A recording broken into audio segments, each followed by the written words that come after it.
Estamos hablando de la movilidad social en México y por ello hoy nos acompaña el doctor Enrique Cárdenas, que es el director ejecutivo del Centro de Estudio Espinosa Iglesias. Enrique, muchas gracias por acompañarnos. Muchas gracias, Tulio, por la invitación. Este Centro de Estudios es una organización que proviene de una fundación, es una organización de la sociedad civil que ha venido trabajando de manera importante en temas de movilidad social, pero también en temas relevantes que están asociadas con ella, como el tema de la transparencia, la rendición de cuentas, la evolución económica de los gobiernos. Enrique, además de platicar hoy de la movilidad social, quisiera iniciar el programa preguntándote, ¿qué es para ti ser un buen ciudadano? Bueno, pues creo que es ser una persona que cumple sus deberes, sus responsabilidades cívicas, para empezar, que se interesa por los temas públicos, no necesariamente se va a involucrar del todo necesariamente, pero sí incluso en su localidad o en su punto más cercano. Me parece que un buen ciudadano es el que de alguna manera se responsabiliza de ser eso, de ser un habitante de un país, miembro de una sociedad, y sin la participación que tengamos, pues es difícil que quienes toman decisiones las hagan de la mejor manera posible. Enrique, para entrar al tema del día de hoy, explícanos a nuestros amigos qué significa en términos prácticos la movilidad social. Sí, mira, dabas unas cifras en la gráfica anterior y de lo que se busca es encontrar o saber hasta dónde es posible que una persona pueda avanzar en la escala socioeconómica a lo largo de su vida. El 48% que mencionabas decía las personas que nacieron en el estrato más bajo de la sociedad, en el 20% más pobre de la sociedad, una generación después, 48% se quedaron ahí y solamente 22% lograron pasar al siguiente quintil, al siguiente 20%.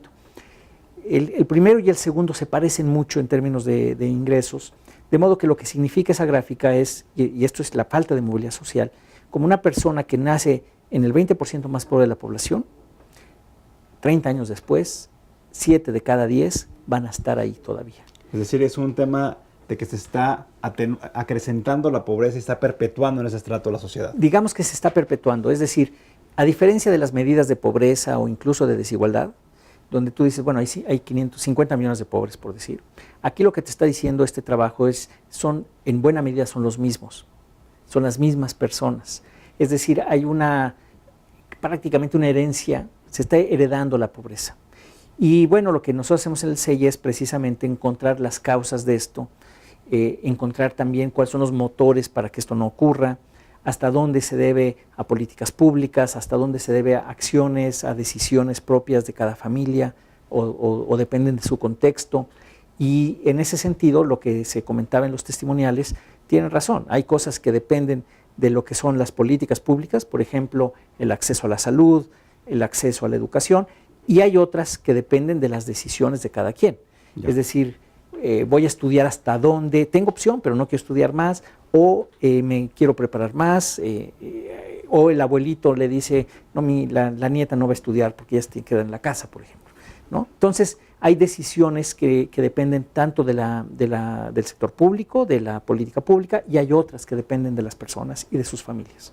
Por eso platicábamos que es importante para la sociedad civil organizada y para los ciudadanos que nos ven en el programa, que identifiquemos a la movilidad social como una prioridad. Porque eso finalmente lo que permite es potenciar la capacidad de la misma sociedad vista hacia adentro y hacia afuera. ¿Por qué no partimos en dos? Una parte es, ¿qué podemos hacer los ciudadanos para generar las oportunidades que nos permitan tener esta movilidad? Y después en otra pregunta hablaremos qué es lo que tienen que hacer las políticas públicas para orientar este camino. Sí, mira, creo que también, a reserva de irme ahorita de por qué las personas, las familias o qué pueden hacer, me parece que también es importante decir por qué es importante. Tú dices, bueno, es que debe ser una prioridad. Yo sí creo que debe ser una prioridad. El combate a la pobreza es muy importante, sin duda, eso es lógico. Pero aquí el tema es, ¿qué sucede cuando se pierde talento, por ejemplo? Es decir, hay una justificación incluso económica donde tú dices, hombre, si importa mucho dónde naces, que es lo que está diciendo esa gráfica, claro. Depende en exceso de dónde naciste, cuáles fueron tus condiciones de origen, o si tú quieres el accidente de cuna. Imagínate tú la la cigüeña, claro. ¿no? La cigüeña que trae los bebés acá y uno avienta de ese lado y otro. Imagínate que va por Santa Fe. Uno cae de un lado de la barranca y otro del otro lado de la barranca. Que, digo, es un accidente de cuna. Y sin embargo, las posibilidades son muy diferentes. Entonces, esa es una primera cosa de justicia, digamos. Tiene otro que ver con incluso el potencial económico. Es decir, esa persona que cayó en un lugar que va a tener pocas oportunidades, resulta que a lo mejor tiene muchísimo talento y se va a perder ese talento para el país, para ella misma, para esa persona, para su familia, pero también para el país. Entonces, es importante que haya, que el avance pueda deberse más al mérito, al esfuerzo personal y de la comunidad y de la familia, que pues a las conexiones o bueno, a ese accidente de cuna. Entonces, por eso es importante el estudio de la movilidad social y que debe ser una prioridad. Dicho eso, como ya se puede empezar a intuir, las decisiones que toma incluso a nivel de parentazgo, es decir, cómo educas a tus niños, qué pasa en los primeros 3 años de edad, después a qué escuela van, si vas a ser exigente para que hagan bien la tarea, vas a insistir en que estudien y que no se queden a la mitad, por ejemplo. En fin, ese tipo de decisiones son importantes. Entonces yo lo que le diría, lo que dijeron ahí en los testimoniales, hay que echarle ganas, digamos, hay que imaginarse un futuro lejos, avanzado, importante, como para poder realmente pues aspirar a algo mejor, ¿no? Entonces eso es algo que pueden hacer las familias. Oye, Enrique, hoy como que en el país priva un ánimo de pesimismo y los acontecimientos que se han venido dando en los últimos meses lo que han hecho es que la gente vea como una percepción de futuro, como algo muy lejano, cuando la percepción de futuro debería ser algo que debemos estar construyendo desde el presente. Sí. ¿Qué tiene que hacer el sistema institucional para brindar esas oportunidades a los jóvenes que cayeron de este otro lado de la cigüeña, que tuvieron este accidente de cuna? Sí, mira, ahí yo creo que efectivamente hay varias políticas y empecemos por la educativa. La educativa es sin duda, o la educación es sin duda el motor más importante de la movilidad social. En la medida en que tú tienes un sistema educativo desigual, con escuelas muy malas o con pocas oportunidades, muy poca gente que va a ese tipo de escuelas va a tener chance de avanzar. Vemos en la deserción de las preparatorias, por ejemplo. Si por ejemplo analizamos el nivel de ingreso que tienen las personas de acuerdo con su escolaridad, vemos que realmente donde empieza a subir mucho el ingreso es a nivel de prepa y de universidad. Hasta antes de eso, no mucho. Entonces, lo que sucede es que las personas con menores ingresos, los que nacieron, por lo que tú quieras, en esa parte de la distribución de la población, normalmente no llegan más allá de secundaria, por más que hagan. ¿Qué significa? Que el día de mañana van a tener sueldos equivalentes pues, de algún trabajo de secundaria. Es decir, trabajos que son mucho menos remunerados que otros. En cambio, los que, si tú ves las cifras de los que nacen en los quintiles superiores, van a acceder por lo menos a prepa y sobre todo quizás a universidad, incluso posgrado. ¿Qué va a pasar? Esas personas con una buena educación van a llegar a tener muchos más ingresos. Entonces, un sistema educativo que está como truncado, con diferencias en calidad importantes, eso sí depende del Estado, pues está ayudando a perpetuar esas diferencias, esa desigualdad. Entonces, pues de las primeras cosas que tiene que hacer el Estado es, pues hombre, hagamos un sistema muchísimo más equitativo, que todo el mundo pueda tener, que no importa dónde vayas a la escuela, vas a tener oportunidades de seguir avanzando. Obviamente tiene que ver con becas y otras cosas, ¿no? Entonces, educación es un primer motor. Hoy parecería que en el país está disasociado la educación de la política laboral. Y eso es como el modelo virtual en los países europeos, en donde lo que hacen es que los talentos, las capacidades, las vocaciones productivas de las personas y de las regiones son parte del sistema educativo, pero también de los aparatos productivos. ¿Cómo lo hacemos para que sea parte de la movilidad social, bueno, Enrique? Déjame darte un dato aquí que está, y les quisiera yo compartir un dato que es enormemente representativo y significativo. Si tú ves cuál es la productividad media del trabajador en México a lo largo de los últimos 15 años o 20 años, prácticamente no ha cambiado, en promedio. Hay gente que sí se ha vuelto mucho más productiva, otros mucho menos productiva. Habrás escuchado, el público quizás también, que hay estas cifras de que tenemos como 2 Méxicos, uno muy productivo y uno muy mal, muy poquito productivo. Bueno, si tú tomas el promedio, ves que la productividad prácticamente se ha mantenido pareja a lo largo del tiempo. Y sin embargo, el logro educativo, o sea, los años de escolaridad han ido subiendo. Hay una desconexión total, ¿no? Es decir, hemos avanzado mucho en educación, pero no se ha visto reflejado en la productividad. Por lo tanto, no se ve reflejado en los ingresos. Por lo tanto, no se ve reflejado en crecimiento económico. Entonces, sí hay una desconexión, como bien dices, del sistema educativo y del aparato productivo. No nada más que sea función de las universidades. No, esto también tiene que ver incluso, porque es donde tú dirías, bueno, es donde empiezan a trabajar. No, desde mucho antes. Y ahí podemos tener temas en educación básica, en educación secundaria importantes, donde haya mucho mayor capacitación en competencias, en fin, que permitan a los muchachos que no van a poder llegar, si tú quieres, más allá, sí por lo menos que puedan tener mejoras en productividad y por lo tanto en nivel de ingresos. Enrique, vamos a ver otro testimonial donde fuimos a preguntar también a otros ciudadanos qué consideran que ellos pueden hacer bajo esta idea de las capacidades individuales para poder acceder a estos mecanismos de movilidad social. Vamos a verlos. Involucrarse en la sociedad, participar de las cuestiones políticas, enterarse, informarse, estar involucrados en todo lo que pasa en el país, en las ciudades. Pues estudiar, echarle muchas ganas, hacer todo lo posible porque se nos den las oportunidades, ¿no? Por ser suficientes y autosuficientes con nosotros mismos. Una es prepararse, porque las oportunidades van a estar para los que estén preparados. Tener herramientas, también es un factor indispensable tener relaciones, que las creas muchas veces en universidades, en aulas, en trabajos y fomentar el trabajo en equipo, que esos equipos a veces te van jalando hacia los distintos objetivos que se van generando en la vida, ¿no? Primero, echarle muchas ganas, tener como la actitud positiva, ¿no? Y obviamente incrementar tus conocimientos, no sé, parte de la educación también influye mucho en las personas. Una función principal sería prepararse cada quien, más aparte no ser tan egocéntrico, o sea, sí ver por los demás y no nada más ver por los intereses de uno. Pues trabajar, ¿no? Buscar la oportunidad y obviamente ver por tu futuro, más que nada, ¿no? Y obviamente, pues, para ganarse eso, pues tienes que echarle ganas, ¿no? En tu trabajo, en el estudio y pues buscar las oportunidades más que nada. Primeramente con tus vecinos, ¿no? Que te preocupen como qué está haciendo los políticos, ¿no? El gobierno, ¿no? Los delegados y como irnos comunicando y esta cuestión como de prepararte y, ¿no? Y exigirles, ¿no? Pedirles, oye, ¿qué estás haciendo? ¿Cuál es tu trabajo? ¿No? ¿Cuál es tu desempeño? Y sobre todo calificarlos, ¿no? Enrique, claramente esta desconexión lo que hace es que hoy la prioridad del gobierno ha sido la cobertura y todavía está en ciernes la calidad. Así es. Lo que también quería preguntarte es la protección, la seguridad social, lo que le da tranquilidad a las familias mexicanas y que también es parte de la movilidad social. Platícame de esto. Sí, mira, es fundamental, no solo la educación. El acceso efectivo a la salud es otro elemento fundamental y porque puede heredarse la pobreza precisamente porque no tienes un sistema adecuado de acceso a la salud. Y voy a dar algún ejemplo.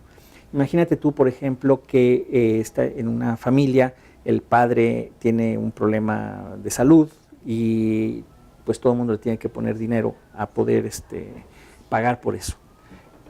Probablemente tengan, en algunos casos incluso tengan que sacar a los niños de la escuela o a los jóvenes, o si le tienen, por ejemplo, una incapacidad larga, prolongada, o a lo mejor incluso una situación de invalidez, pues tendrá que dejar de trabajar y alguien más tiene que empezar a trabajar. Y el muchacho que está a lo mejor en prepa, pues ahora tiene que ponerse a trabajar. Entonces, la ausencia de un sistema de protección en salud, por ejemplo, también de seguridad social, lo que hace es que a la gente vulnerable, que es muchísima, como sabemos, ¿no? La población vulnerable que entra y sale de la pobreza, cualquier cosita que pase, lo hundes otra vez, lo bajas otra vez. Y eso no repercute solamente en la persona que baja, sino repercute en la siguiente generación. Y por lo tanto, para que pueda haber movilidad social realmente, necesitas tener esa parte cubierta. Es decir, que no tenga, por ejemplo, un muchacho que salirse de donde está estudiando, desarrollándose, para poder sacar adelante la familia. Digo, hay accidentes, hay cosas, yo no digo que no, pero si eso, no nos vayamos al extremo, pero si eso se puede evitar, incluso en problemas menos graves, pues entonces va a ser menos difícil, o digamos, no va a depender tanto de esa condición el que una persona pueda salir adelante. Entonces la parte de salud es muy importante, la parte de pensión es muy importante, este es un ejemplo muy claro, Si la familia que está, digamos, yo, más joven, digamos, yo ya, a mí ya me tendría que mantener, pero digamos, yo más joven, estoy sacando a mis hijos en la escuela, lo estoy empujando y tal, y de pronto tengo que mantener a mi suegra o a mi mamá y a mi papá mayores, no tienen una pensión, el dinero que estoy destinando allá pues es finito y por lo tanto no se lo puedo dedicar a mis hijos, por ejemplo, para educación, por decir.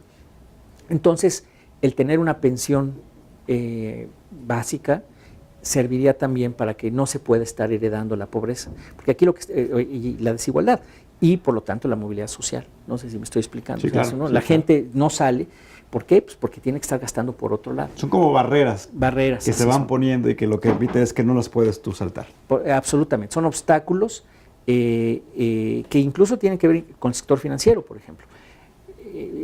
Imagínate tú, hablamos mucho de microfinanzas y de cómo se puede mejorar la situación de una persona y tal, oportunidades, en fin. Digo, no es que esté mal, está bien, pero en la medida en que solamente se obtiene un crédito para que esa persona le vaya mejor, está muy bien.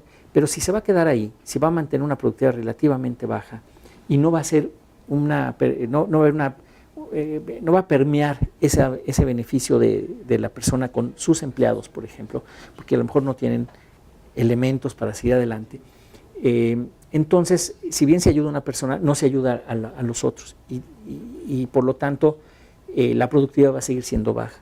Entonces, hay veces que estos programas, y habrá que analizarlo, estoy diciendo una cosa que va a sonar muy dura y que lo estamos analizando, hay que ver, pero en ocasiones pueden convertirse en trampas de pobreza esos programas. En trampas de pobreza, porque a lo mejor una persona, por ejemplo, puede poner su dinerito para tener una papelería. Y en la papelería, pues pone a la abuelita, esa medio atender, apenas sale para pagar la rentita del espacio, apenas libra. ¿Está mejor? Pues sí, está mejor. Pero ¿salió realmente adelante? ¿Sus hijos realmente van a poder avanzar? Pues no, porque a lo mejor tienen que estar cuidando el changarro. ¿Sí me explico? Sí, está claro. Entonces, no está tan claro que políticas que tradicionalmente se han seguido verdaderamente estén ayudando. Y me parece que, bueno, lo que estamos haciendo en el CEI, en el Centro de Estudios Espinosa Iglesias, es justamente analizando ese tipo de situaciones para tratar de encontrar cambios en los programas de políticas públicas. Tenemos una exposición itinerante de movilidad social para que los muchachos puedan visitarla y que se animen a seguir trabajando. Si alguien, por ejemplo, en su comunidad que nos está viendo quiere pedir que vaya a esa exposición, ¿qué es lo que tienen que hacer, Enrique? Bueno, pues que nos escriban a ver si podemos, porque es una exposición grande, son 2 trailers. Necesitamos la colaboración de otras instituciones. Estuvo apenas en la Ibero de Puebla, estuvo antes en la Ibero de León, Guanajuato, viene ahora la UNAM en México, estará en abril en la UNAM, en el Unitec de Atizapán también va a estar a partir de fines de este mes de marzo próximo, así es que pues ahí los podrán ver por lo pronto. Enrique, para concluir el programa me gustaría preguntarte, ¿cuál es la plataforma mínima de servicios, de políticas y de programas que debe tener un gobierno para que los ciudadanos como tú y como yo, que sí hemos afortunadamente tenido oportunidades y las hemos aprovechado, puedan también ellos tener esas mismas oportunidades? Sí, mira, se habla de un piso mínimo, ¿no? Un piso mínimo que tiene que ver con educación, con salud, como ya decíamos, con algún seguros básicos de invalidez, de vida y también con una pensión. Eso es una pensión mínima si tú quieres, pero una pensión pareja. Ese piso mínimo lo que permitiría es que dependiera muchísimo más del esfuerzo, del trabajo de cada quien, el que una persona pueda salir y no tanto donde le tocó nacer. Entonces, ese piso mínimo, digamos, equipara más o menos, empareja la cancha, como dicen, y bueno, ya dependerá de otras cosas. Me parece que eso es lo mínimo, no es lo único, pero sí sería lo mínimo para poder salir adelante. Enrique, muchas gracias. Gracias por el trabajo del centro, pero también gracias al trabajo tuyo como ciudadano que has venido desarrollando en los últimos años. Pues al contrario, muchísimas gracias a ti, a tu auditorio por permitirnos entrar y pues de verdad les agradezco muchísimo la posibilidad de estar aquí. Muchísimas gracias, Tulio. Amigos, muchas gracias. Recordarles que debe ser una exigencia de los ciudadanos este piso mínimo, esta cancha pareja que bien mencionaba Enrique, que consideramos debe ser los elementos básicos que debe hacer cualquier acción gubernamental y que nosotros como ciudadanos en nuestras capacidades individuales tenemos que trabajar en ellas, pero también exigir los elementos institucionales que permitan potenciarlas. Buenas noches, nos vemos en la próxima emisión y recuerden, ante todo, seamos buenos ciudadanos. Muy buenas noches.